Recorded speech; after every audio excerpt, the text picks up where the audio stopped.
10 of the best in-game traits in Pokemon games. Hi dear Pokéfans, I am BulbaTuber and welcome back to episode. No, this is not a gameplay video. So hi dear Pokéfans, I am BulbaTuber and welcome back to my channel. Today, I'm going to tell you the 10 best in-game traits in Pokemon games. So enjoy the video. So starting off with number 10 is a trade from the Sinnoh games where you trade a Medicham for a Haunter. Now if you studied Pokemon extensively, you should know that Haunter evolves into Gengar when traded. But here's not the case. This Haunter holds an Everstone when being traded. This is a cult moment in the Pokemon games where we are taught that the world isn't always fair.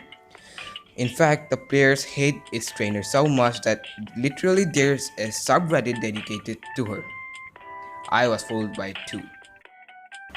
So moving on to number 9 is a trade from the Kalos games in which you trade any Pokemon for a chance to obtain a second Kalos starter. When you beat the Elite Four for the first time, you are greeted by Shauna outside your house who initiates the trade. And the second starter will be effective against your original starter. So for example, if you chose Fennekin as your original starter, you will be getting Froakie in the second time around. The number 8 trade also comes from the Kalos games in which you trade your Love Disc for a Steelix. A man in the Silage City Pokemon Center initiates this trade. However, this trade ranks very low in this list because of XY's difficulty and the lack of needing an actual pick-me-up like Steelix during playthroughs of Pokemon X and Y. The number 7 trade comes from the Black and White games. In Black, you trade your Cottony for a Petalil, and White is vice versa, because Petal cannot be caught in Pokemon Black, and same goes for Cottony in Pokemon White, because it's always a nice touch to the save file if you can get a Pokemon that cannot be caught in the game. This trade can be initiated in Nacrene City. Now the number 6 trade in this list comes from the Kalos games again, in which you trade any Pokemon for rolls, and this isn't any ordinary rolls, it's holding the Gardevoir right. This Pokemon can be traded after you beat the Elite Four from Diantha in a cafe at Southern Boulevard in Lumiose City, and this trade is the only way to obtain a Mega Gardevoir in the game. The next trade, that is number 5, comes from the Gen 1 games in which you trade a Poliwhirl for a Jinx. A Jinx can be a very good Psychic type alternative to Alakazam because it's very hard to obtain. Jinx can learn good Ice moves and Psychic type moves as well as some of the Elemental punches. Overall, this could be the perfect powerhouse your team needs. So the next trade at number 4 comes from the Johto games in which you trade your Bellsprout for an Onix.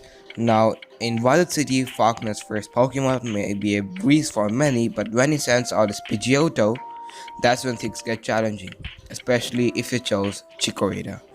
You could go grind to level up, but the easier alternative would be to get an Onix from a house near the Poke Center in Violet City. So now the number 3 trade comes from Pokemon Yellow, in which you trade your Cubone for a Machop, leading to Machop's evolution and you getting a Machamp. Gen 1 games are quite unforgiving in movesets, but Machamp has some really good moves in the Gen 1 games. So Machamp could be a really good option if you think of playing through Pokemon Yellow, because this has really great moves. So the next trade at number 2 also comes from the Johto games in which you trade your Drowsy for a Machop. Now there is a reason why it ranks higher than its evolutions, is because Whitney sucks.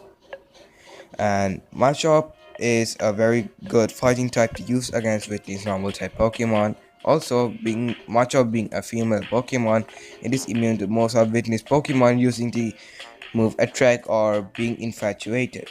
Machop can also be a really good option for Johto playthroughs. Also, if you have any video ideas, be sure to write it down in the comments section below. Thank you.